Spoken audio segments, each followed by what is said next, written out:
ministère de la Santé, particulièrement la directrice de la formation, Madame Barki, ainsi que mon sous-directeur, Monsieur Fiala.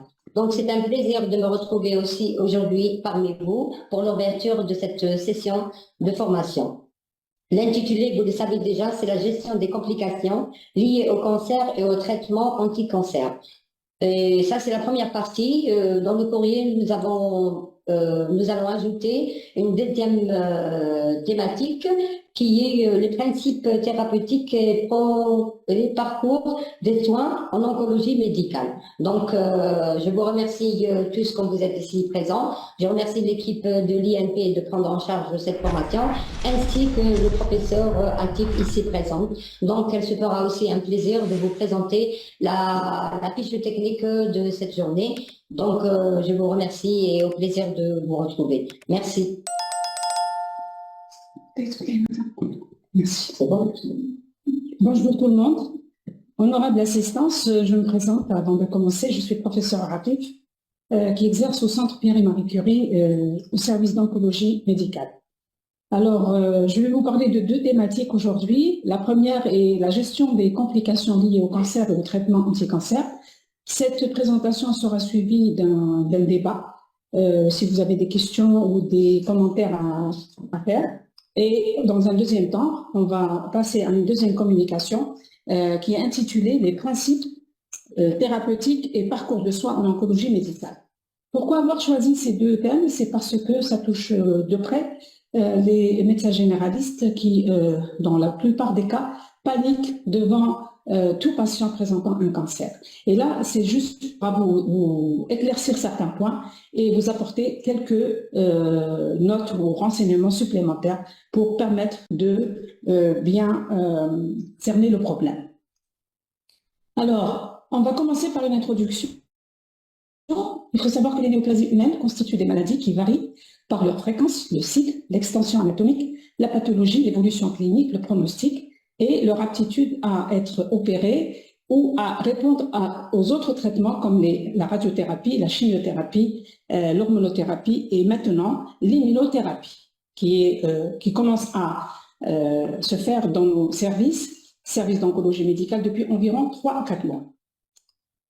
Définition, la gestion des complications, c'est quoi la gestion de ces complications? C'est quoi? C'est un ensemble de soins et de soutien qui sont nécessaires pour les malades conjointement au traitement oncologique lorsqu'il y en a, il y a indication, pour améliorer la qualité de vie, qu'elle soit physique, psychologique ou sociale, et diminuer ou aider à mieux supporter les effets secondaires de la maladie et des différents traitements.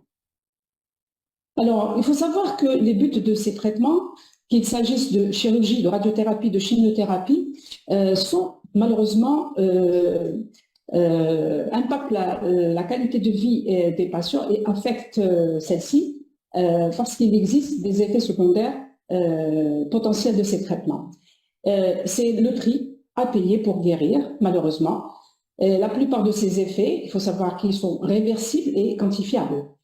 Le traitement peut être curatif, et là, on va parler de guérison, de rémission complète, de rémission partielle ou même de stabilité de la maladie, parce qu'il faut savoir que la stabilité en matière d'oncologie médicale est un gain.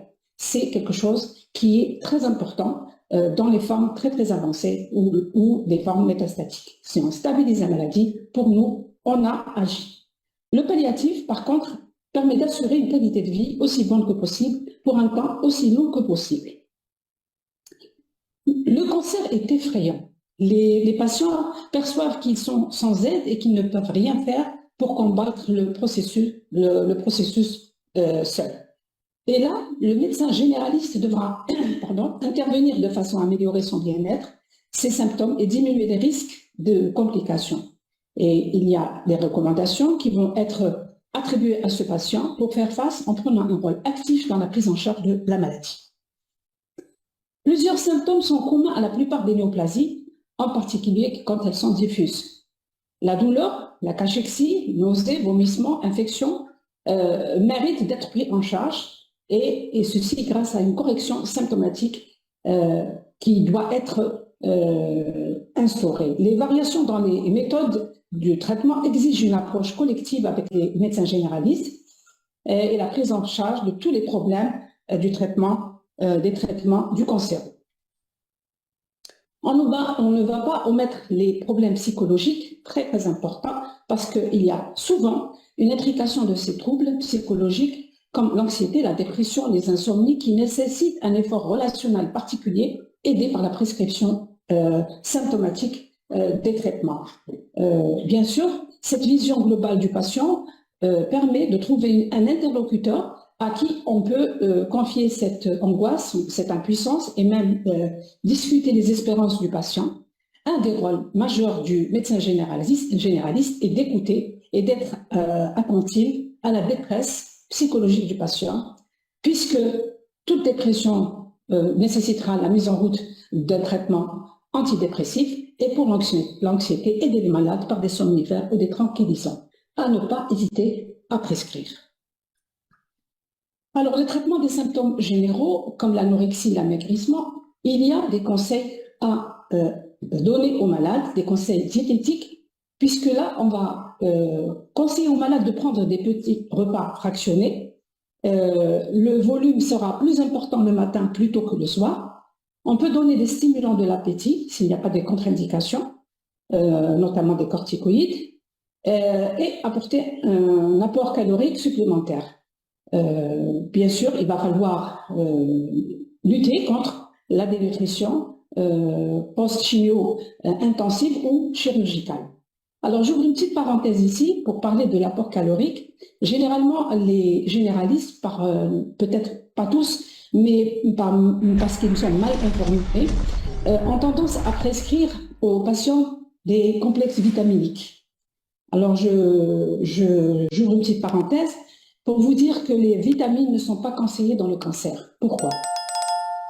Vous allez stimuler, c'est quoi les vitamines? Les vitamines, ce sont des éléments enzymatiques qui vont stimuler la croissance cellulaire et donc, du coup, stimuler les cellules normales et parallèlement, stimulation des cellules cancéreuses. Donc, vous allez, en prescrivant des vitamines à tort et à travers, augmenter la prolifération de ces cellules malignes. Donc, attention à ce petit détail. Et bien sûr, cette prescription pourra éventuellement être faite pour les formes très très avancées, les malades, par exemple, en fin de vie. La fatigue, il faudra dans tous les cas identifier le traitement en cause. On incrimine deux causes essentielles, c'est l'anémie ou l'insuffisance hypophysaire. L'insuffisance hypophysaire qui peut se voir généralement chez des patients qui ont été irradiés au niveau du cou pour un problème ORL, par exemple, un cancer du caprum ou du larynx, ou pour la thyroïde, il faut une insuffisance hypophysaire et ça se manifeste par une grande fatigue. Donc, pensez à l'insuffisance hypophysaire. La fatigue peut être améliorée par la physiothérapie, par des exercices physiques appropriés, et bien sûr la prescription de médicaments comme des corticoïdes, le Megestrol qui est un progestatif que l'on donne dans les cancers, par exemple, du sein et de l'endomètre, et aussi des antidépresseurs. Alors la chirurgie, les traitements que l'on propose, comme la chirurgie, la radiothérapie et les traitements médicamenteux, à savoir la chimiothérapie, l'hormonothérapie, l'immunothérapie et la thérapie ciblée, exercent une action antalgique, indirecte, parce que les traitements antalgiques, ces traitements agissent. Pourquoi? Ils vont, par le biais de cette chirurgie, de cette radiothérapie, de tous ces traitements, diminuer le volume tumoral, donc diminuer la compression. Qui dit diminution de la compression, dit automatiquement diminution de la douleur. Néanmoins, il faut savoir qu'il existe des traitements pour cette douleur. On les classe en 3 paliers. Le palier 1, c'est des antalgiques non opioïdes, essentiellement représentés par le paracétamol. Et le palier 2, il y a deux sous-groupes, la codéine pour le palier 2A et le B pour le tramadol et la buprenorphine en sublingual, c'est le Temgesic que vous connaissez, en sublingual, en intramusculaire, en IV, en subcutané et même en présentation nasale. Vous avez aussi le palier 3, c'est des antalgiques opioïdes, c'est de la morphine injectable ou orale, qui est disponible bien sûr dans notre pays, en sous-cutané, le fentanyl ou le durogésique, malheureusement qui n'est pas encore disponible, qui aide énormément nos malades lorsqu'ils ne peuvent pas, quand ils ont un problème de dysphagie ou ne peuvent pas avaler les comprimés par voie orale. C'est les présentations les plus utilisées en oncologie médicale. Deuxième type de traitement, c'est le traitement des douleurs neuropathiques. Et là, c'est carrément sur la composante, on agit sur la composante neurologique en prescrivant des antidépresseurs, des antiépileptiques et la neurostimulation transcutanée. Sachez que les antidépresseurs, les antiépileptiques sont surtout utilisés quand on a des malades qui ont, par exemple, des tumeurs cérébrales et qui font des états de mal épileptique. Donc, on n'hésite pas à les mettre sous ces traitements. Et pour ce qui est de la neurostimulation transcutanée, elle se fait dans notre pays depuis quelques années. Et il s'agit donc d'un contrôle direct. Le malade, il est au bloc, il est conscient, il n'est pas endormi et on agit pour faire une cartographie et rechercher les zones de douleur qui sont transmises dans le corps à partir d'une stimulation externe, électrique bien sûr. Les traitements co-antalgiques médicamenteux, vous avez autres et non médicamenteux qui sont utilisés. Bien sûr, les antibiotiques parce qu'ils vont lever l'infection, par exemple, vont contribuer à réduire la douleur, les antispasmodiques, les biphosphonates, c'est-à-dire c'est un traitement qui est donné généralement dans les cancers avec les métastases osseuses. Attention, ici, la prescription doit obéir à certaines règles, comme demander une calcémie qui doit être normale, et surtout, j'insiste sur le bilan dentaire et les soins qu'il faut faire au préalable. Parce que si vous avez un malade qui est sous biphosphonate, il faut absolument avoir un bon état dentaire, sinon le malade il va être exposé à ce qu'on appelle l'ostéonécrose. Et donc, si jamais il y a lieu de faire un soin dentaire, vous ne pouvez pas autoriser le malade à extraire une dent. Et donc, il faut vraiment faire attention. Les traitements co-antalgiques médicamenteux aussi autres, comme les corticoïdes, et les autres médicaments, en dehors des médicaments, ça sera l'effet de la radiothérapie qui va être à visée antalgique. On peut faire ce qu'on appelle l'enclouage des fractures. On peut aspirer et faire des dérivations digestives et urinaires à chaque fois qu'il y a un problème de compression, par exemple. On peut placer des endoprothèses. On peut agir avec un psychothérapeute et proposer aussi la rééducation fonctionnelle. Toutes ces armes sont non médicamenteuses. Alors, une autre arme, c'est la chimiothérapie. Il faut savoir qu'il n'y a pas de chimiothérapie sans risque, sans effet secondaire. Ces effets secondaires doivent être expliqués aux patients dès le premier entretien et connus de l'ensemble et bien sûr concernés par le médecin, tous les médecins acteurs, notamment le médecin généraliste. Alors, les effets secondaires, on les classe en 3 groupes. Les effets secondaires aigus, ils sont immédiats, qui surviennent dans les premières 24 heures après une injection d'un ou de plusieurs produits. Et généralement, ce sont les nausées, les vomissements, et notamment avec des drogues très émétisantes comme les sels de platine ou le cisplatinum CDPP. Les effets secondaires subaigus, cumulatifs, donc comme dit leur nom, ils sont cumulatifs, c'est-à-dire c'est cure après cure, vous allez avoir par exemple l'installation d'une insuffisance rénale ou d'une neurotoxicité induite par exemple la vincristine, les alcaloïdes de la pervenche ou un sel de platine comme l'oxaliplatine ou le cisplate. Et les effets secondaires chroniques, là, c'est vraiment à long terme, très largement après le début de la chimiothérapie, ils peuvent être définitifs ou faiblement réversibles. Alors, pour éviter justement que ces patients arrivent à la non-réversibilité, qu'est-ce qu'il faut faire? Il faudrait, dès qu'on va savoir que le malade manifeste des signes neurologiques, on va les grader, c'est ce qu'on va voir tout à l'heure, et à partir d'un certain grade, on fera attention. On distingue donc 5 grades de gravité croissante, de 0 à 5. Retenez qu'à partir du troisième grade, Là, nous sommes devant une toxicité sévère qui nécessite un traitement spécifique. Ici, pour la toxicité neurologique, on va arrêter le médicament momentanément et faire ce qu'on appelle le stop and go. C'est-à-dire que si on va stopper le médicament en cause et on va voir le résultat. Si l'effet secondaire de la toxicité neurologique diminue ou disparaît, on est en droit de reprendre le médicament. Maintenant, si le malade, la toxicité neurologique persiste, il faut encore attendre et discuter l'arrêt ou pas définitif de cette drogue.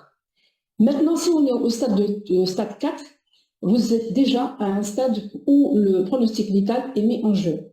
Et là, pour ce qui est de la toxicité neurologique, il faut absolument arrêter cette drogue parce que là, vous êtes devant l'irréversibilité de la toxicité. Enfin, la cinquième grade, c'est la toxicité létale, donc c'est la mort du malade.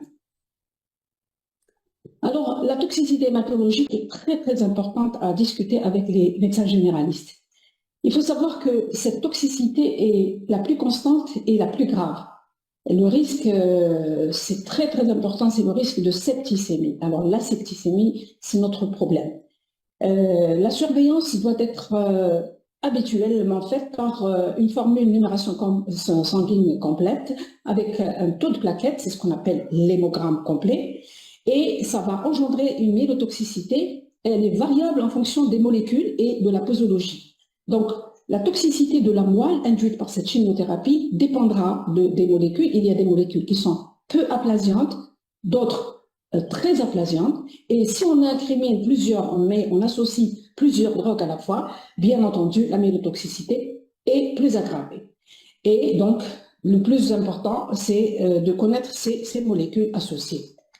Alors, les incidents, on va parler de ce qu'on appelle, en oncologie ou en hématologie, de ce qu'on appelle le nadir. C'est quoi le nadir? Le nadir, il existe le nadir des globules blancs, le nadir des globules rouges, le nadir des plaquettes, les trois éléments hématopoïétiques. C'est le taux le plus bas, on appelle ça nadir. C'est-à-dire que si vous mettez par exemple, vous instaurez une chimiothérapie, vous avez par exemple un taux d'hémoglobine de départ qui est à 12 grammes par décilitre d'hémoglobine et le malade descend jusqu'à 6, il ne va pas descendre plus que ça. Donc, le taux à 6 grammes par décilitre, c'est le nadir que vous allez quantifier par rapport au jour. Vous allez dire c'est au 10e jour, au 8e jour que vous avez constaté cette diminution la plus basse de ce taux, qu'il s'agisse des globules blancs, des globules rouges ou des plaquettes. Alors la leucopénie, elle est gradée. On parlera de leucopénie si déjà on est entre 2000 à 3000 globules blancs. La neutropénie, par rapport au taux de polynucléaires neutrophiles, vous savez très bien que dans l'équilibre leucocytaire, vous avez les neutrophiles, les éosinophiles, les basophiles, les lymphocytes et les myocytes. Alors la neutropénie, elle est inférieure à 1500. Et ce qu'on craint surtout, c'est pour ça que je vous ai mis en rouge, la granulocytose, c'est-à-dire le taux de PN, le très bas, inférieur à 500. 500 polynucléaires par millimètre cube est très très dangereux parce que ce malade il est en agranulocytose. Ça veut dire quoi? Ça veut dire que vous avez secoué sa moelle de telle sorte qu'elle ne peut plus fabriquer les cellules progénitrices des globules blancs au niveau de la moelle, et donc le taux il est très très bas et expose le malade au danger d'infection très très grave pouvant aller vers les septicémies. La thrombopénie, généralement, elle est également retrouvée à peu près à J10, mais effectivement au 10e jour de traitement, mais ça varie. Ça dépendra aussi de certaines molécules. Et l'anémie, elle est la plus tardive dans son installation par rapport au taux de globules blancs, à la diminution des globules blancs et des plaquettes. Alors, la neutropénie, donc, comme je disais, elle expose à un risque infectieux et elle est justement prévenue par l'administration de facteurs de croissance en sous-cutané pendant 5 à 10 jours, juste après l'administration de notre chimio. Bien entendu, ces facteurs de croissance coûtent très cher, mais nous, on va sélectionner les patients qui ont quand même des facteurs de risque pour faire un risque infectieux important. Alors, les causes essentielles qui vont engendrer la fièvre sont la neutropénie, comme je disais, inférieure à 500 éléments par millimètre cube, la durée de cette neutropénie, quand vous avez une neutropénie qui dure plus de 8 jours, et puis vous allez ici rechercher le système d'accès veineux implantable, ce qu'on appelle les SAVI. Est-ce qu'il n'y a pas une contamination? Vous allez rechercher une source d'entrée qui pourrait expliquer l'entretien de cette fièvre et la mucite. Il faut savoir que cette neutropénie se voit beaucoup plus en cas d'hémopathie maligne qu'en cas de tumeur solide, donc dans les services d'oncologie médicale. Alors, devant cette neutropénie, il faudra donc scinder tout ce qui est neutropénie non fébrile. Alors, ici, vous pouvez surveiller ou prescrire des facteurs de croissance pour prévenir justement cette neutropénie quand il y a des facteurs de risque. Un malade qui a plusieurs comorbidités, par exemple, âgé, qui a reçu beaucoup de traitements antérieurs, le stade avancé, etc. Et vous avez la neutropénie fébrile. Là, vous avez généralement une température de plus de 38 degrés. Vous pouvez mettre une antibiothérapie avec ou sans facteur de croissance. Alors, les facteurs de croissance qui sont disponibles dans nos services, c'est le Neupogène, le Granucide, qu'on injecte en sous-cutané pendant une durée de 5 à 10 jours, une fois par jour. Et vous allez remarquer qu'il va y avoir, après cette injection, une poussée très importante du taux de globules blancs. Et c'est tout à fait normal parce que vous allez secouer cette moelle, vous allez l'aider. Ce sont des facteurs de croissance qui vont stimuler la granulopoïèse et donc la synthèse des globules blancs. Donc, ne vous inquiétez pas si vous avez, après avoir mis une injection de Neupogène ou de Granucide, une formule qui, 3 jours ou 4 jours après, qui vous montre, par exemple, 100 000 globules blancs, c'est réactionnel à ces injections. Chaque fois que la situation constitue un risque évident et prévisible pour le malade, il faudra hospitaliser en urgence et faire des prélèvements, notamment des hémocultures et l'ECB à la recherche du germe en cause. Il va falloir commencer une antibiothérapie immédiate, généralement une association d'antibiotiques, une bêta-lactamine ou une céphalosporine. On peut utiliser en IV la péflacine. On peut rajouter du flagyl, ça dépendra s'il y a une candidose associée ou pas. S'il y a une infection, par exemple cutanée, par de la vancomycine. Maintenant, si vous avez une neutropénie qui n'est pas fébrile, il n'y a pas de fièvre, vous pouvez surveiller le malade à domicile, mais il faut absolument faire un contrôle de sa formule tous les 2 jours ou tous les jours. Les facteurs pronostiques de mauvais pronostics sont le choc septique. Et dans ce cas, vous avez, au lieu de la fièvre, vous avez des frissons avec une hypotension artérielle. Si vous avez une pneumopathie, c'est très mauvais aussi. La mucite et surtout la profondeur de la neutropénie, moins de 500 polynucléaires par millimètre cube. La lymphopénie, quand elle est inférieure à 200 ou à 400 éléments par millimètre cube, expose le malade à un problème de mycose, d'infection virale ou parasitaire. Et l'anémie, quant à elle, elle peut être prévenue par l'administration d'érythropoïétine, c'est ce qu'on appelle les PREX ou la RANESP. On peut également supplémenter, selon le type de l'anémie, en fer ou en acide folique. Et en cas d'anémie sévère mal tolérée, on peut conseiller une transfusion sanguine, en général quand elle est inférieure à 7 grammes par décilitre. Sinon, dans les cas autres, comme par exemple un sujet qui est fatigué ou âgé et qui tolère mal cette anémie, vous allez transfuser le malade. La thrombopénie, il faut savoir que la thrombopénie inférieure à 20 000, et j'insiste sur ce taux, expose le malade à un risque hémorragique très important. Il va falloir, dans ce cas, prendre les dispositions sans aucune hésitation, sans aucune réflexion, hospitaliser le malade en urgence. Pourquoi? Parce que ce malade, il va vous faire un risque hémorragique qui sera soit muqueux ou au niveau viscéral, comme par exemple des hémorragies cérébroméningées, c'est ce qu'on craint le plus. Donc n'hésitez surtout pas, si vous avez un malade qui a reçu de la chimio qui, qui présente un taux de plaquettes moins de 20 000 à hospitaliser pour votre malade, il doit impérativement être transfusé par des plaquettes. La transfusion plaquettaire la meilleure, la plus conseillée, c'est par site aphérèse, c'est-à-dire on va prélever à partir d'un seul donneur. Vous allez prélever pendant ces plaquettes sur une machine qui va extraire pendant 2 heures, 2h30, toutes ces plaquettes. Il n'y a aucun danger pour le donneur. Ici, on s'en fout du groupage parce qu'il n'y a pas de résidus d'antigènes qui sont portés sur des plaquettes. Donc, tout donneur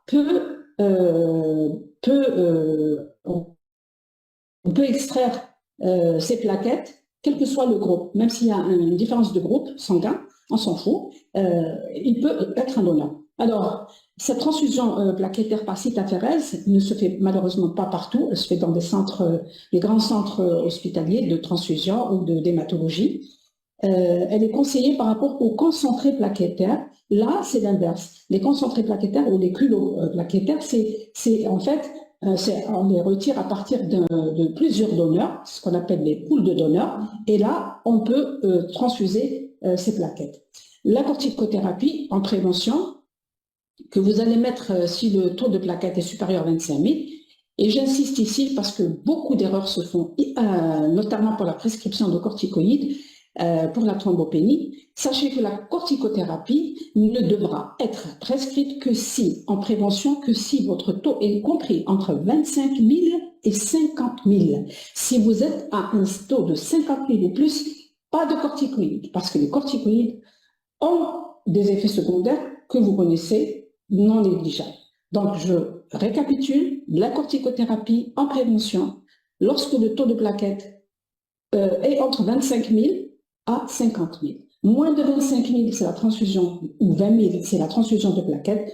Entre 25 et 50 000, c'est la corticothérapie. Plus de 50 000, pas de corticoïdes, pas de transfusion de plaquettes. Le malade ne présente aucun danger d'hémorragie.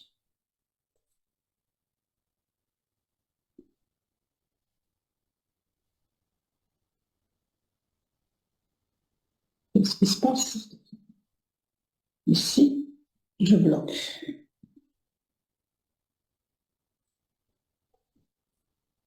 Ça passe pas? Ça passe pas? Non, je sais pas, mais ça bloque. Alors,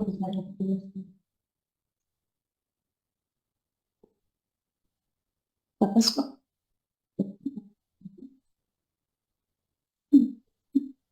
Juste cliquer.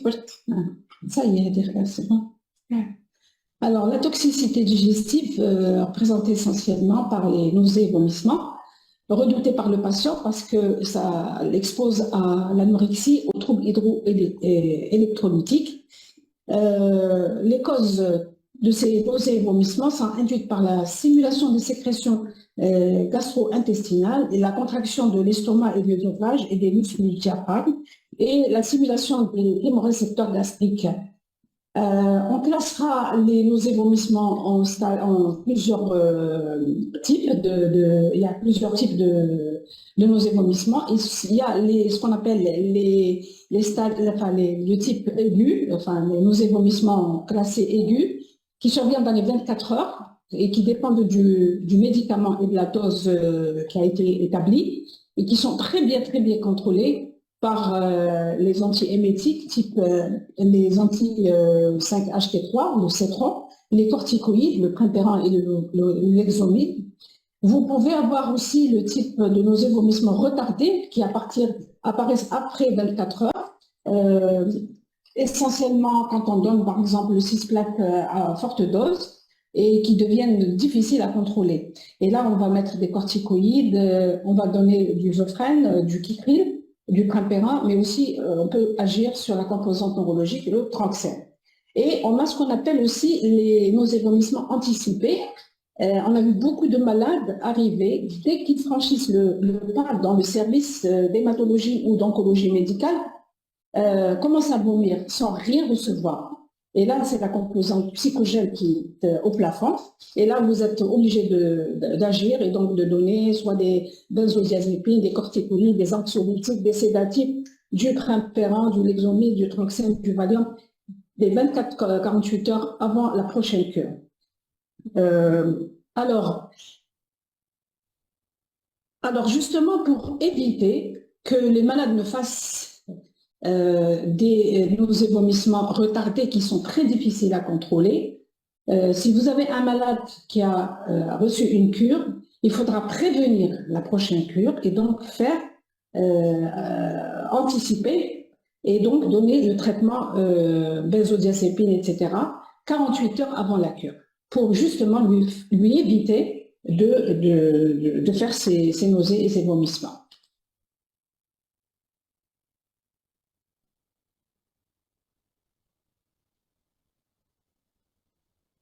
On va toucher à quelque chose. Mais...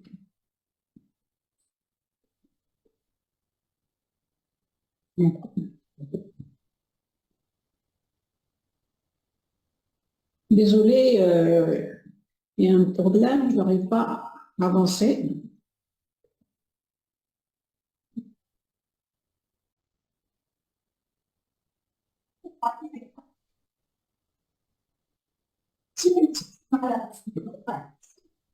Cliquez votre caméra là sur l'écran. Ici, j'aurais plus.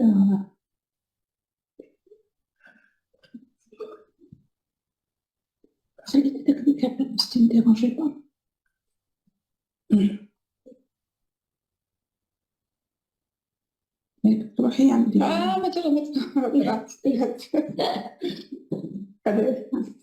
Alors, madame, juste avant parce que cliquez à l'écran et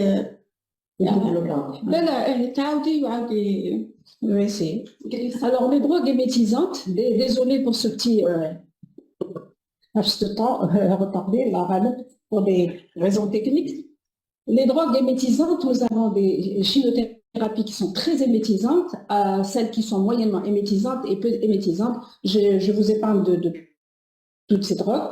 Sachez qu'en tête, il y a surtout les sels de platine, le cis-platinum, très émétisant. Si déjà on est à 50 mg par mètre carré, et ainsi que l'ondoxone, c'est le cyclophosphamide, quand on est à 1 g par mètre carré. On est devant des chimios très très émétisantes. Alors justement, pour éviter tout ça, je vous ai résumé sur cette slide les exemples de protocoles qu'on va instaurer comme traitement anti-émétique. La veille, pour anticiper ces vomissements, on donnera des benzodiazépines, du Xanax, Tranxène, Temesta, ce que vous voulez. Le jour du traitement, pour les vomissements aigus, on va mettre du cétron, des corticoïdes, des neuroleptiques. Les jours qui suivent, ça sera pour les vomissements retardés, du cétron aussi, des neuroleptiques, un anti-émétique et un anti-émétique. Alors ici, il faut savoir qu'actuellement, ça fait à peu près 1 année que nous avons dans nos services une molécule qu'on appelle l'EMELD ou l'aprepitant. Cette molécule, elle prévient les nausées et les vomissements aigus et tardifs induits par la chilo qui est hautement émétisante, à base de cisplatine ou moyennement émétisante. C'est-à-dire que si nous avons des chimiothérapies associant des molécules qui entraînent des nausées et des vomissements très émétisantes à moyennement émétisantes, on va prévenir, on va mettre ce qu'on appelle l'aprepitant. Cet aprepitant doit être obligatoirement associé pour une meilleure efficacité à un corticoïde et à un antagoniste des récepteurs, par exemple le cétron. Je vous ai montré juste un schéma pour vous montrer par exemple, en administrant cette molécule, l'aprepitant ou l'EMELD, 1 heure avant la chimiothérapie pour les 3 jours qui vont suivre avec des doses qui varient. On va rajouter un corticoïde, la dexaméthasone par exemple, et on va rajouter le cétron 30 minutes avant la chimiothérapie. La diarrhée, comme autre complication digestive, elle est majeure et retenez 2 drogues très importantes qui sont le 5-fluorouracil en infusion continue et les rhinothécans.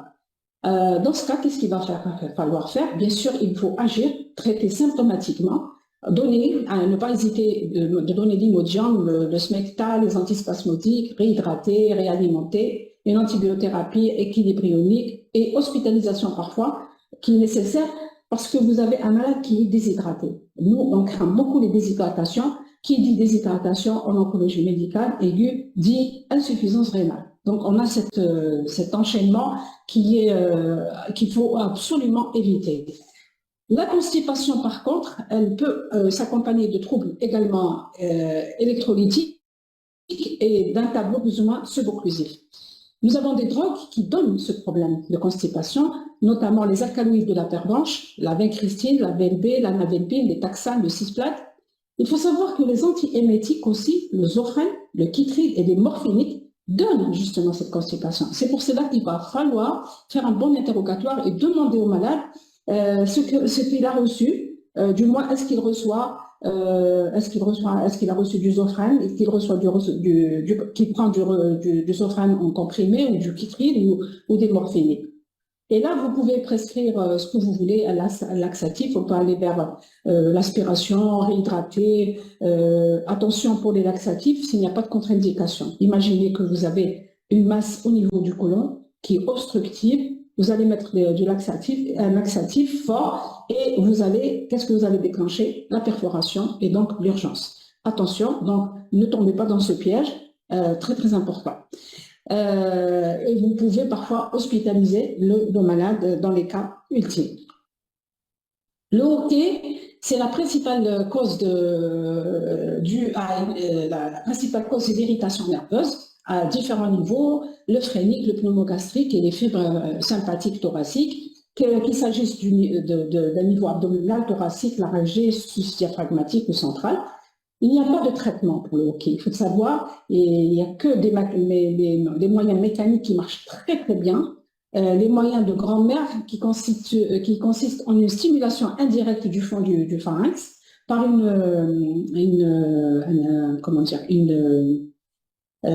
c'est-à-dire il faut qu'il boive le malade lentement et doucement. On peut aider par la prescription du primpéran, par exemple, à petite dose, ou même de l'aldol, ou du lactate. Ça marche aussi.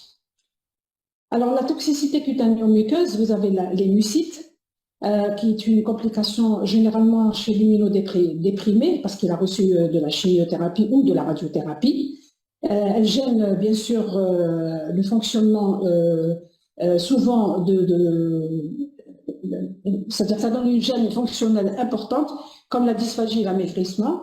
Toutes les chimiothérapies peuvent donner ce type de complications, la radiothérapie aussi, et il faut absolument prévenir justement ces mucites par une bonne hygiène dentaire et des traitements curatifs.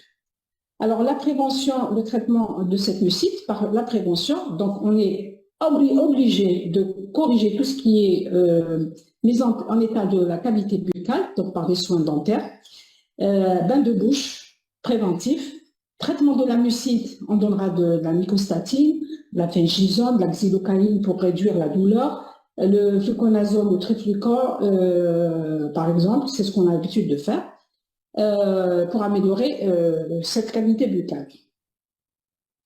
L'alopécie, elle est toujours fréquente, mais elle est réversible. Elle est fréquente, mais toujours réversible, je veux dire par là, qu'elle débute en général 10 jours après la chimiothérapie, maximum entre 1 à 2 mois, donc vous avez une alopécie totale. La repousse, elle est lente et la texture des cheveux peut être modifiée, notamment quand le malade prend une thérapie ciblée, comme par exemple le sorafenib, qui va vous donner une couleur marron clair. L'alopécie est d'autant plus fréquente en cas d'association de plusieurs drogues. La chimiothérapie orale est moins toxique par rapport à cette alopécie que la chimiothérapie par voie systémique, c'est-à-dire administrée en intraveineux, et les schémas intermittents à forte dose sont plus alopécients que les schémas hebdomadaires. Malheureusement, qu'est-ce qu'on peut proposer pour d'abord, quels sont les produits les plus alopécients? On a surtout les anthracyclines et les taxanes en premier lieu, et le cyclophosphamide. Les mesures, c'est les perruques ou les prothèses capillaires. Les autres toxicités cutanées, vous avez le rash, l'éruption, la xérodermie, les taches pigmentées liées surtout à l'administration de la bléomycine, les conjonctivites, les anites, les épistaxis pour les taxanes, le méthotrexate et le 5-FU. Vous avez l'onycolyse, c'est-à-dire le périonyxis pour les taxanes, et les lésions cutanées autres comme les formes acnéiformes secondaires à l'administration des anti-EGFR comme l'herbitux ou le cetuximab. Je vous ai illustré ici un syndrome Mentré, qui est secondaire à l'administration de l'EGF, d'un anti-EGFR, le cetuximab.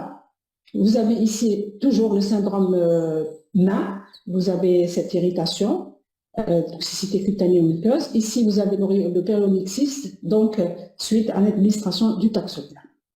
Les allergies, comme autre complication, c'est une manifestation très importante avec un état de choc après injection de taxol ou de carboplatine. Attention, il faut réanimer tout de suite le malade parce que vous risquez de le perdre.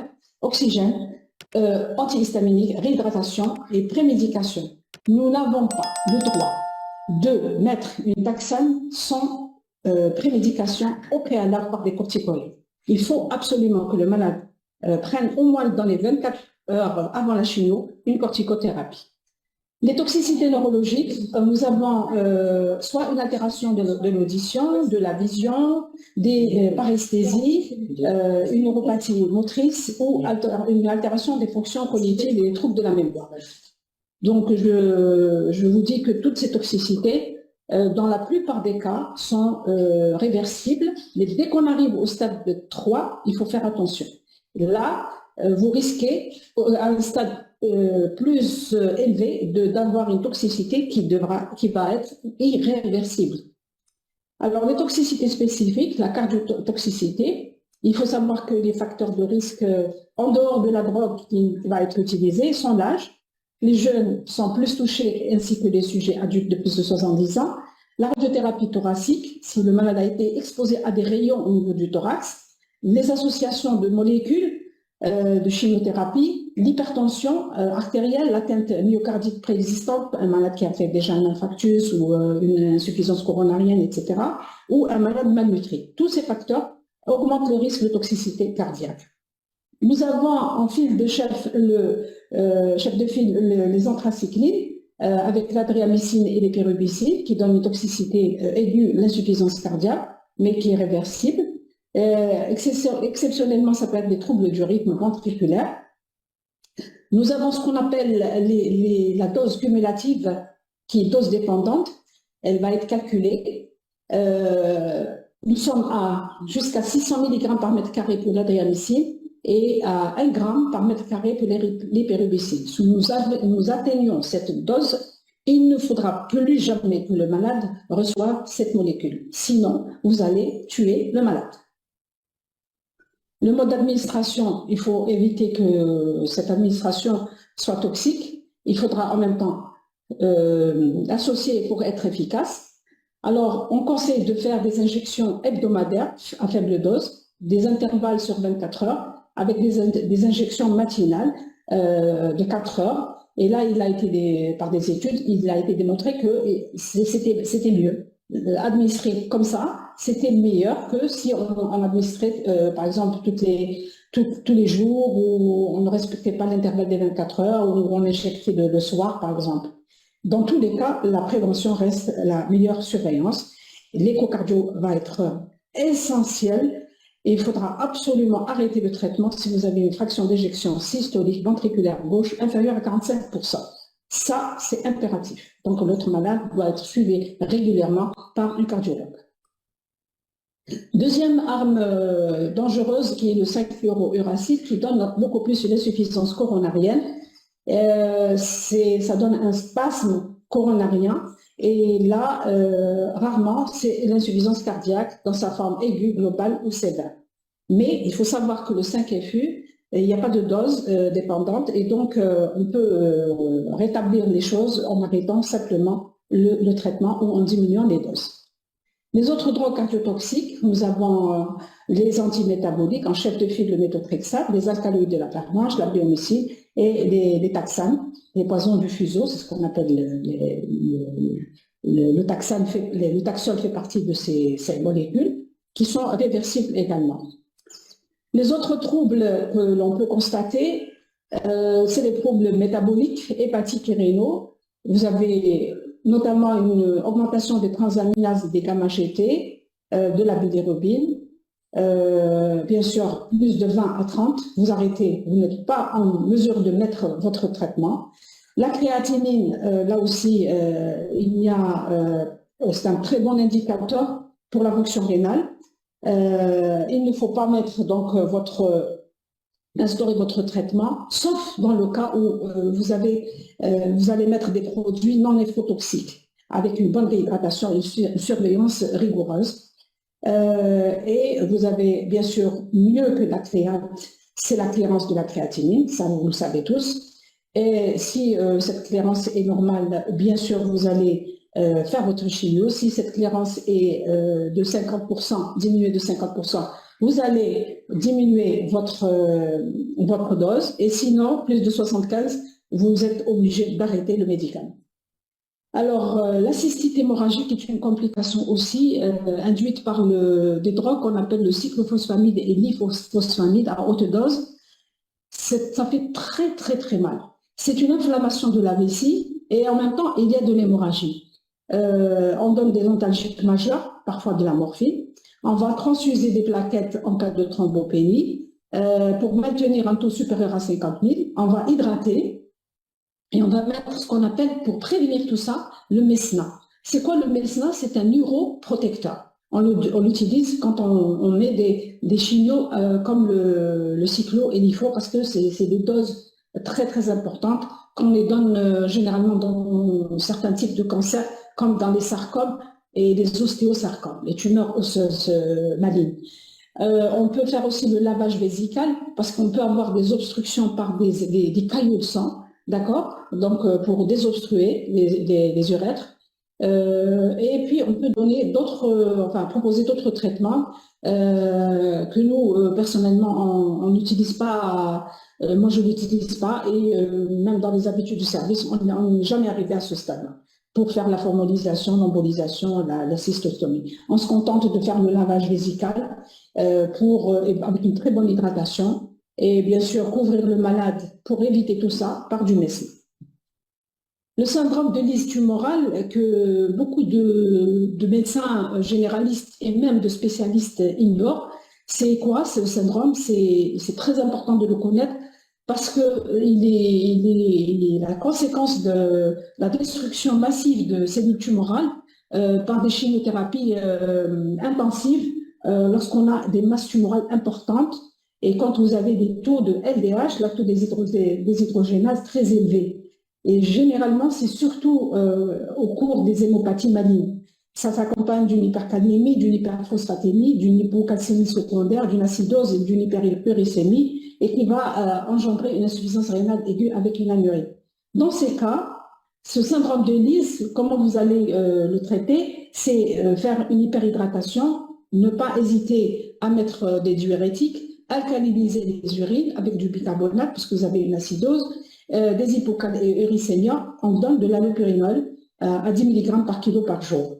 Et parfois, on est amené à faire de la dialyse pour justement en cas d'insuffisance rénale aiguë. Les métastases osseuses, il faut traiter de façon à adapter le traitement par soit une radiothérapie localisée, on donne généralement, c'est une radiothérapie avisée, on appelle ça avisée antalgique, va à 20 degrés par semaine, 30 degrés en 2 semaines.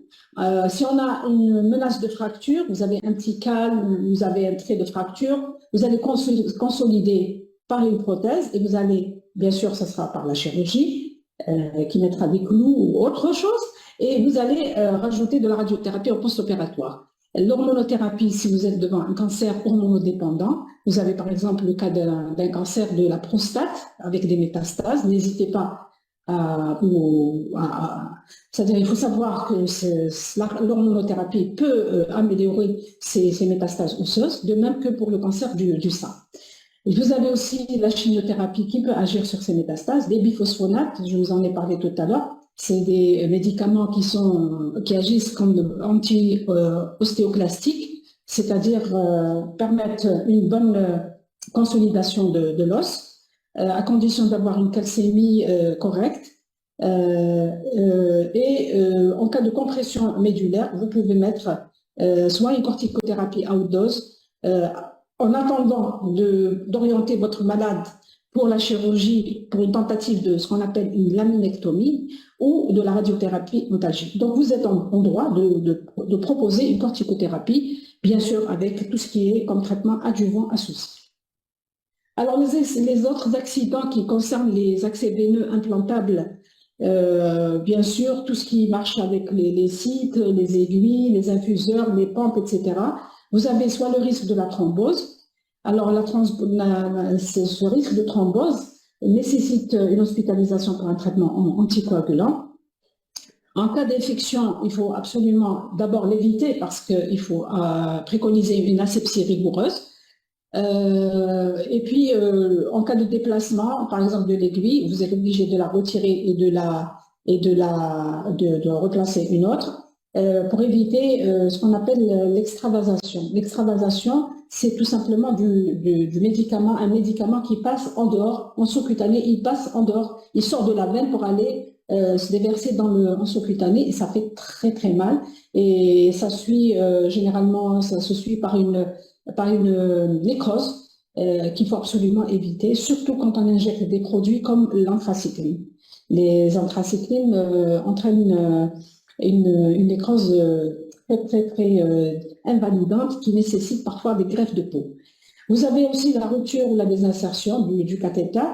Il faut l'enlever, le replacer. Ou parfois une autre complication, c'est la cristallisation, tout simplement liée à la précipitation du produit. Et là, absolument, il faut absolument changer le site. Les autres situations, le syndrome d'hypertension intracrânienne, corticothérapie, mannitol, radiothérapie et puis neurochirurgie pour éventuelles dérivations. Le syndrome cave supérieur ou médiastinal supérieur, vous avez la corticothérapie, l'oxygénothérapie et la radiothérapie. C'est une urgence médicale, c'est une urgence en oncologie médicale. Les épanchements pleuraux, vous avez des ponctions évacuatrices et des traitements spécifiques. Les épanchements péricardiques, pareil, ponction du péricarde en urgence et des traitements adaptés. Et pour l'hémoptysie, il faut absolument agir très très vite parce que vous pouvez, le malade peut être asphyxié et donc il faut localiser l'origine du saignement et arrêter l'hémorragie. Quelle surveillance entreprendre entre les cycles? Alors, le malade, une fois qu'il va sortir, on va lui administrer une ordonnance avec des antinauséeux, avec ou sans laxatif, prise en charge de la fièvre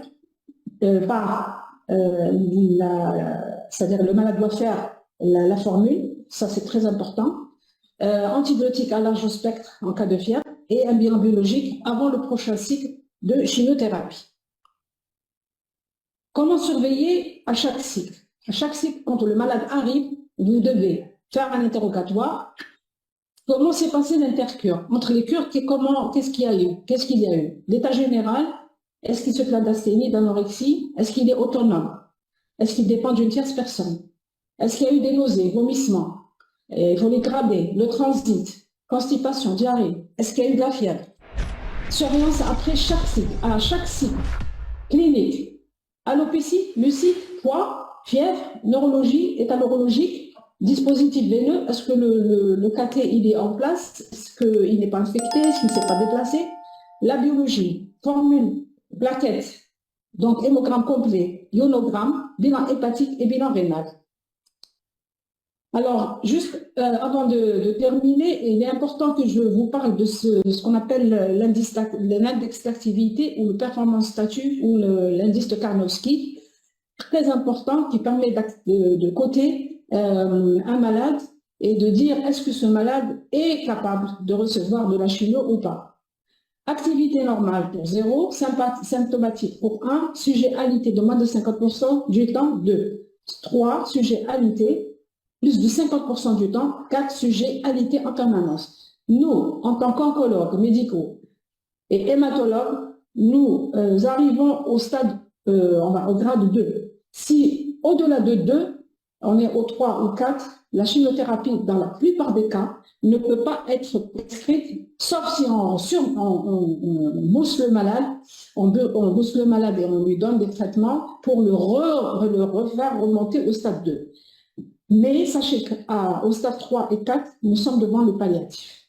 Mais entre 0 et 2, la chimiothérapie peut être prescrite. Conclusion. Retenez que là, il n'y a pas de petite chimiothérapie, sans risque, sans effet secondaire. Ces effets doivent être soigneusement expliqués aux patients dès les premiers entretiens et connus de l'ensemble des soignants concernés par la procédure thérapeutique, le médecin généraliste, spécialiste et infirmier. Et je vous remercie pour votre attention. Alors, je ne sais pas si vous avez des questions avant d'enchaîner avec la deuxième présentation.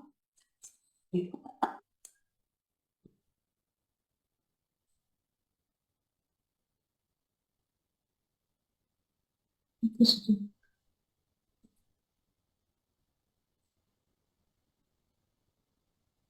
qu'il y a des... Non, s'il y a des questions, je ne sais pas.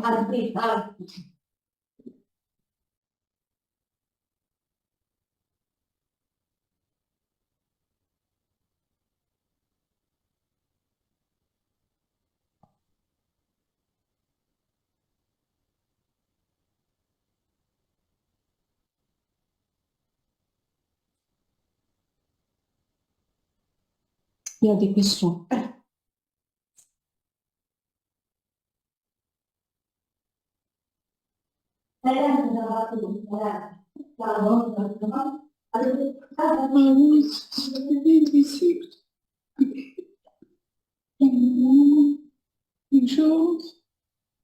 Bonjour, alors du son. C'est parti, il faut qu'on... Le gars qui demandé le son. Le son. Ah, le son, il y a un problème de son. لا تسمع هذو بركم من عندهم.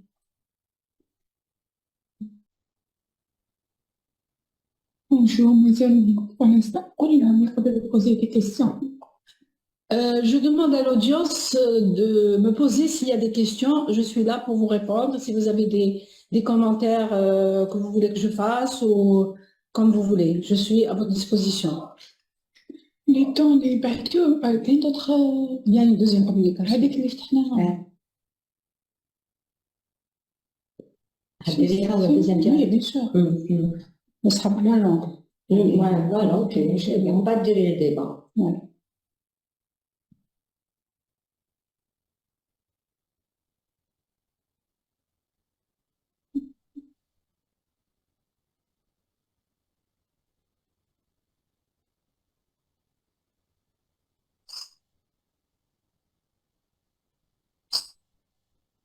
On a juste مثلا super explication.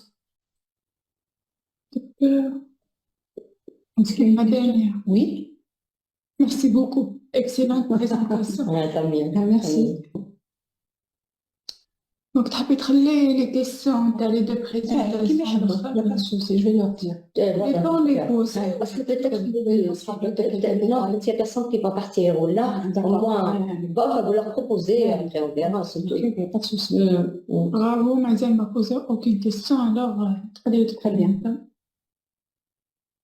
Alors, en attendant qu'il y ait des questions, je vais commencer par la deuxième présentation qui sera moins longue par rapport à la première et qui me semble être très très importante parce que je vais vous parler des principes thérapeutiques et du parcours de soins en oncologie médicale. Si vous avez des questions, vous pouvez me les poser après, aussi bien pour la première et la deuxième communication. Donc, en introduction, il faut savoir que le cancer est une pathologie qui représente un véritable problème de santé publique et que sa prise en charge doit être multidisciplinaire. Chaque étape de la maladie relève d'une prise en charge spécifique. Les progrès scientifiques et thérapeutiques permanents rendent cette prise en charge de plus en plus facile. Les règles de base. La prise en charge d'un cancer, elle doit être comment? Multidisciplinaire. C'est une réunion de l'ensemble des acteurs participant à la prise en charge. Il faut savoir qu'il y a beaucoup d'années, on travaillait individuellement. Le radiologue à part, l'anatomopathologiste à part, le chirurgien à part, le radiothérapeute à part, l'oncologue à part. En fait, tout le monde faisait des courriers, on rédigeait des courriers, on attendait la réponse. Et donc, ça ne marche plus comme ça. Et ça ne devrait plus marcher comme ça.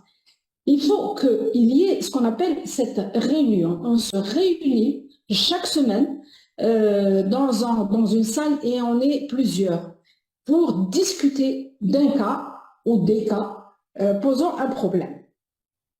Et là, les règles de base aussi, c'est de respecter le secret médical. On ne va pas divulguer le diagnostic à quiconque, aux voisins, à la cousine, etc. Respecter les volontés du patient après la délivrance d'une information claire et intelligible, en lui expliquant les bénéfices et les risques. Ça devrait se dérouler dans des structures de soins adaptées à la cancérologie et être conformes aux données de la science. C'est-à-dire que nous n'allons pas discuter, décider surtout du devenir du malade sans se baser sur les recommandations, les guidelines qui sont pour telle ou telle pathologie. Avant de commencer, on va parler du dispositif d'annonce. Il est très, très important. Ce dispositif d'annonce, vous allez annoncer quelque chose à votre malade. Il va permettre aux patients de bénéficier des meilleures conditions d'annonce du diagnostic de leur maladie. Ce dispositif prévoit des temps de discussion et d'explication de la maladie et du traitement. Il permet d'apporter aux patients une information adaptée, progressive et respectueuse. Il aide des professionnels dans leur pratique quotidienne avec un meilleur accompagnement des patients ainsi qu'une coordination renforcée entre les professionnels. 5 temps. Le premier, c'est l'annonce de la suspicion de cancer. Vous suspectez. C'est le moment au cours duquel le diagnostic va être évoqué pour la première fois au patient. Soit parce que vous avez retrouvé quelque chose à l'examen clinique, vous avez palpé une anomalie, vous avez trouvé une adénopathie anormale, devant une image suspecte sur une écho ou autre chose que vous avez demandé, ou un résultat biologique anormal. Cette annonce a généralement lieu dans un cabinet de ville ou en consultation. La deuxième étape, c'est le temps de l'annonce et de la confirmation du diagnostic pour avoir votre diagnostic de certitude. Ceci ne peut être fait qu'après une étude histopathologique, anatomopathologique, bien sûr, qui va confirmer, on ne cesse de dire que le diagnostic de certitude est histologique. Au cours de cette consultation, le médecin confirme le diagnostic, il va essayer de proposer les différentes thérapeutiques et les options pour être envisagées à ce stade. Déjà, c'est une étape cruciale, très très importante. La troisième étape, c'est le temps dédié à la proposition thérapeutique. Et là, généralement, le malade est discuté à la RCP, à la réunion de concertation pluridisciplinaire, et il sort avec un projet thérapeutique qui va être expliqué. La décision, une fois qu'elle est expliquée, elle va être acceptée dans la plupart des cas par le patient et elle sera soumise sous forme d'un programme. Le médecin, lors de cette consultation, va permettre d'identifier des besoins et des soins de support du patient. Votre place, elle est ici. Vous, les médecins généralistes, vous devez écouter le malade et voir qu'est-ce qui manque, qu'est-ce que vous pouvez apporter de plus pour ce patient. Selon les demandes du patient, le temps de l'annonce et de la confirmation, ça reste bien sûr des propositions thérapeutiques pouvant être discutées. Le quatrième temps, c'est le temps de l'accompagnement du soignant paramédical, parce que le soignant paramédical, il a aussi sa place. Il pourra s'agir de l'infirmier ou du technicien, par exemple, en radiothérapie. Il va écouter et essayer d'avoir le maximum d'informations par ce patient et ses préoccupations.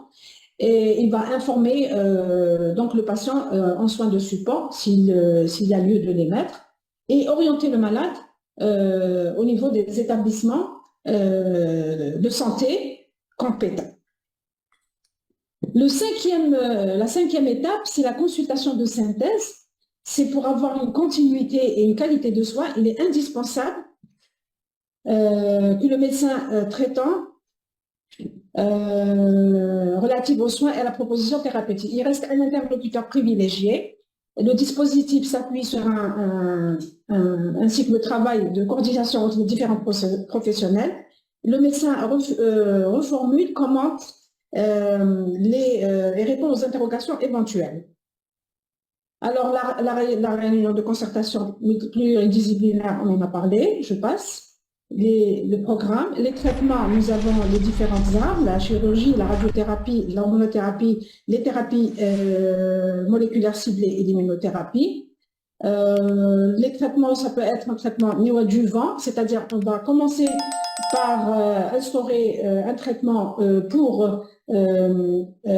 début du traitement, par une chirurgie ou une chimio ou une radiothérapie pour réduire le volume tumoral et agir ultérieurement par un traitement adjuvant qui va venir après la chirurgie ou après la radiothérapie. Et le traitement palliatif, ça sera pour les malades qui sont à un stade métastatique et accompagner les malades jusqu'au décès. Les différentes chirurgies, ça existe, plusieurs chirurgies existent. C'est la chirurgie de diagnostic, la chirurgie radicale, limitée, ou de réduction tumorale ou d'évaluation. En cas de récidive, on peut agir, également en cas de métastase. Il y a ce qu'on appelle la chirurgie palliative, de reconstruction ou visée antalgique. Vous avez la radiothérapie, différents types de radiothérapie existent, la radiothérapie externe, la conventionnelle ou la protonthérapie, la curithérapie, la dronothérapie, la radiothérapie métabolique. Vous avez les différents effets indésirables connus sur la moelle osseuse, les différents organes. La chimiothérapie également qui peut se faire soit par voie orale ou en intraveineux, ou en sous-cutané, en intratécal ou en intravésicale. Il faut savoir que ça existe. Les effets secondaires, on en a parlé tout à l'heure. Les bilans également. Cette chimiothérapie peut être curative, exclusive ou associée à d'autres armes thérapeutiques ou à visée palliative. Les toxicités également, on en a parlé tout à l'heure. La thérapie ciblée fait partie des traitements médicamenteux. L'hormonothérapie également, pour les cancers notamment hormonosensibles, le cancer du sein et de la prostate, avec beaucoup d'effets secondaires. Chez la femme, c'est surtout comme les symptômes qui sont notés, c'est surtout des symptômes comme pour la ménopause chez la femme. Et chez l'homme, c'est surtout les troubles de la sexualité, et la diminution de la libido. L'immunothérapie qui est en force et qui commence à être appliquée dans notre pays depuis environ 4 mois, avec des toxicités qui sont semblables à celles de la thérapie ciblée, c'est-à-dire que ça touche tous les organes. Et puis vous avez la recherche clinique et les innovations thérapeutiques qui sont en cours. Grâce aux essais cliniques, de phase 1, de phase 2, de phase 3 et de phase 4. À partir de là, nous avons la mise sur le marché du produit concerné.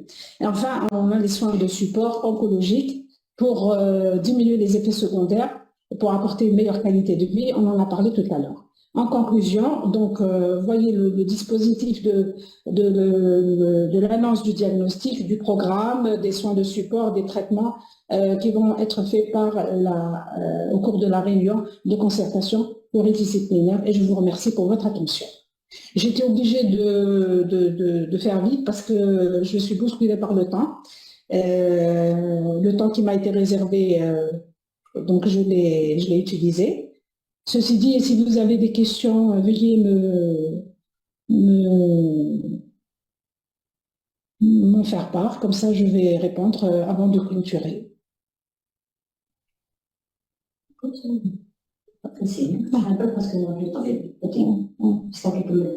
C'était rapide. Je ne sais pas comment je fais. Il va y écrire. Ah, vous connaissez? Je ne sais pas comment. Vous êtes obligé d'apprendre. Comment?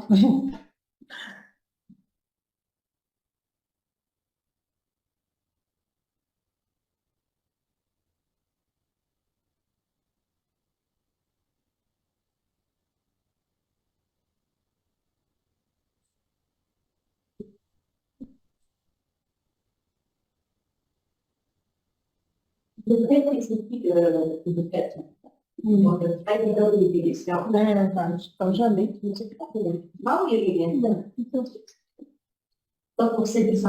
Pourquoi, Hadia? On reçoit des cas de neutropénie moins de 500 avec de la fièvre durant la garde au pavillon des urgences. Là, on ne dispose pas de granulocytes dans ce cas.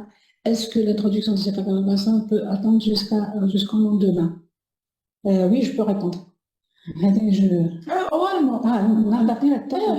Alors, je vois qu'il y a une question qui m'a été posée. Vous recevez un patient chez qui vous avez fait une formule, vous retrouvez une neutropénie de moins de 500. Donc, polynucléaire neutrophile par millimètre cube avec de la fièvre durant la garde au pavillon des urgences. Bien entendu, vous ne disposez pas des granulocytes. Dans ce cas-là, qu'est-ce que vous allez faire? Est-ce que vous pouvez attendre jusqu'au lendemain? Non, c'est une urgence. Le malade il peut mourir dans les quelques minutes ou quelques heures si vous n'agissez pas vite. Donc, maintenant, tout dépend où vous êtes. Si vous êtes dans un endroit perdu du bled, où vous n'avez pas accès à ces facteurs de croissance, vous devez mettre votre malade, vous le gardez dans le pavillon des urgences. Vous allez mettre une double antibiothérapie à l'aveugle sans pouvoir faire bénéficier de votre patient des prélèvements, à savoir un ECB, des urines ou des hémocultures. Si vous avez la possibilité de les faire, vous les faites, mais vous allez instaurer tout de suite une fois d'abord pour le malade, vous mettez une double antibiothérapie, la plus banale, on va dire, la plus commune, la plus fréquente, associer un aminoside avec une bêta-lactamine, comme je vous ai précisé. Par exemple, du claforan Genta, s'il n'y a pas d'insuffisance rénale, et vous mettez un antipyrétique, et vous hydratez et vous surveillez le malade.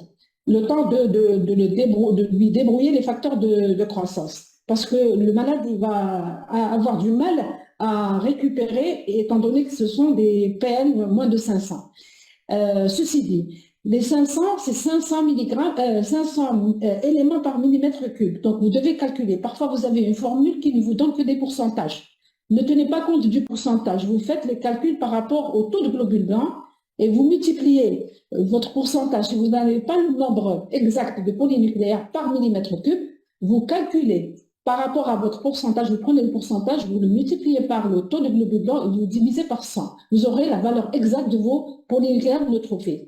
Si vous avez moins de 500, c'est une urgence. Vous n'avez pas le droit surtout qu'il y a de la fièvre, donc vous êtes devant une neutropénie fébrile, c'est une urgence, urgence, urgence. Gardez le malade chez vous, c'est-à-dire hospitalisez-le dans votre pavillon d'urgence et faites ce que je vous ai dit en attendant de lui ramener les facteurs de croissance ou de l'orienter dans un service, par exemple, de médecine interne le plus proche ou d'un service d'oncologie ou d'hématologie. Tout dépendra de là où vous êtes. Voilà. J'espère que j'ai répondu à votre question. Je vois ce qu'il y a une autre question.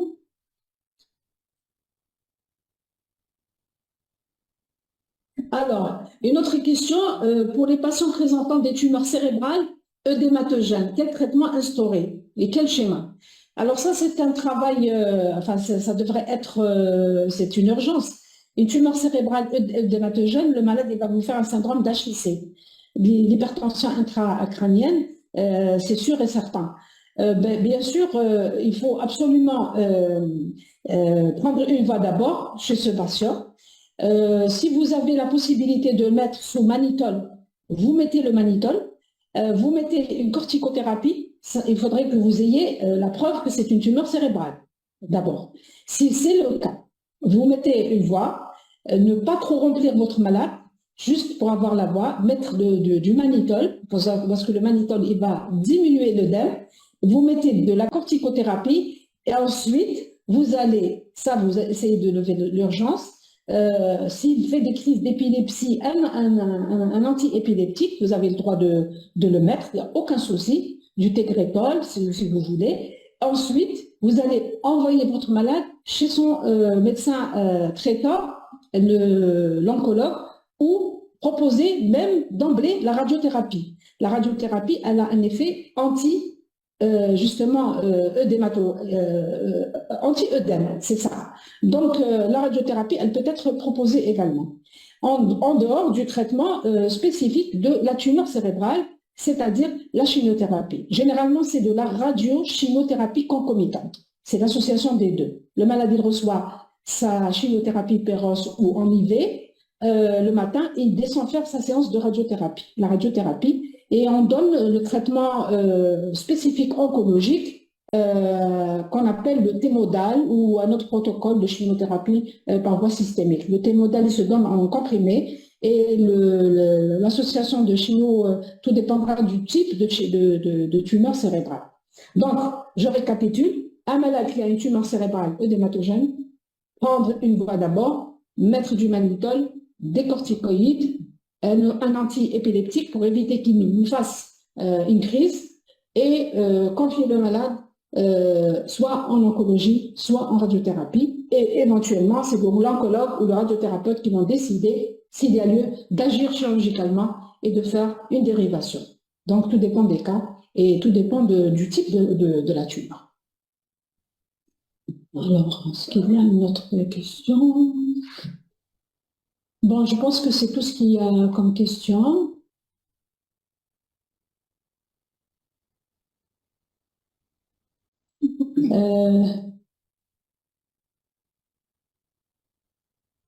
Alors, s'il vous plaît, relancez un appel aux responsables de la santé de fournir des pavillons des urgences de Temgesic. Les malades souffrent de la douleur en silence.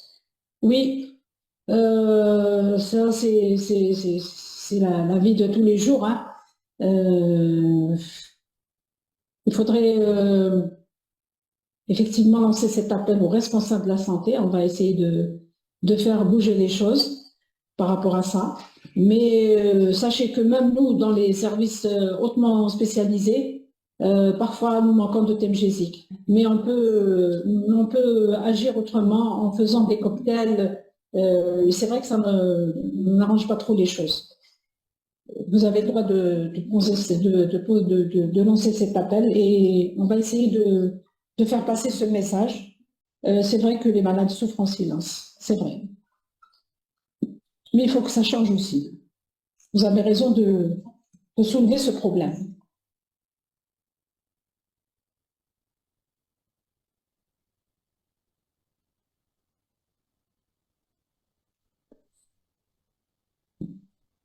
Non, je suis bien. Bon, je suis... C'est autre présentation là. Ah, il y a une classe. Donc, شوفي عندي ما كاش d'autres. Bah, c'était pas. C'est bon? Ouais. Est-ce que je leur dis pour la semaine prochaine ou non, c'est pas la peine? Tout le monde est trop long. On fera un écrit. Vous avez un écrit. Mais quand même, vous pouvez le dire pour la semaine prochaine. Alors, je vous donne, s'il n'y a plus de questions, je vous donne rendez-vous la semaine prochaine, le 12, le mardi, pour vous nous rapprocher de plus et être plus proche de vous, les médecins généralistes, parce que je vais vous donner des cas cliniques et je vais vous poser des questions pièges pour voir si vous allez répondre aux questions après deux communications qui auront lieu donc le 12, Inch'Allah, à 9h30, comme aujourd'hui, mais ça sera plus pratique, on va dire plus pratique. Voilà. Et je vous remercie, je donne la parole à Madame Donc, de vous remercier tous comme vous êtes ici présents et d'avoir, c'est-à-dire suivi avec assiduité cette information. Je remercie le prof ici présente, Madame Atif. Donc, on se verra, Inch'Allah, le 12. Un écrit sera transmis à vos responsables. Et je remercie toute l'équipe du ministère de la Santé. Comme j'ai dit tout à l'heure, particulièrement ma directrice, Madame Barki, qui vous salue et qui vous remercie, ainsi que mon sous-directeur, Monsieur Fiala. Donc, à très bientôt. Allez, au revoir. Bonne journée. Au revoir. Au revoir. C'est pas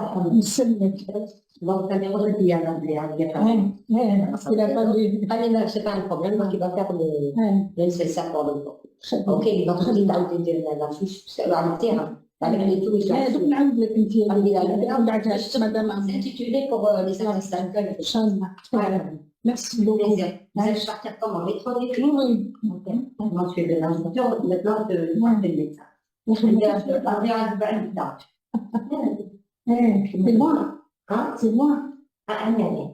Mais je Eh, fais la circulation. Non, parce que vraiment, pourquoi je suis restée, vous avez parlé tout à l'heure des effets secondaires et la préparation pour la chimio. Personne ne prépare les malades pour la chimio. Ouais, Ça a malheureusement. commencé par moi, les vomissements, mal d'eau, pendant 10 jours, des extraptés, votre alors, si j'ai bien compris, Oui. votre protocole à vous, Oui. c'est de me préparer 3 jours à l'avance. Monsieur. Non, mais ça va pas, non. Prenez du bénévole de la formule. On va que les vaches maintenant.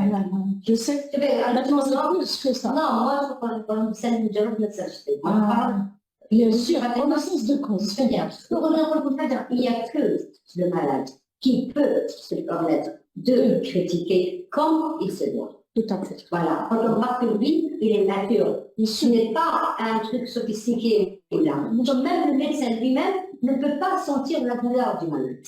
Et le médecin ramasse les douleurs pour les exposer. C'est-à-dire, nous, on est vos interlocuteurs et finalement, comme la feuille de route pour la douleur. Je suis désolée. Donc, le titre, tu vois. Oui. Même le traitement que je suis en train de prendre, la hormonothérapie, et je suis à mon 3e changement de médicament. Non, parce que ce n'est pas disponible. Ah oui.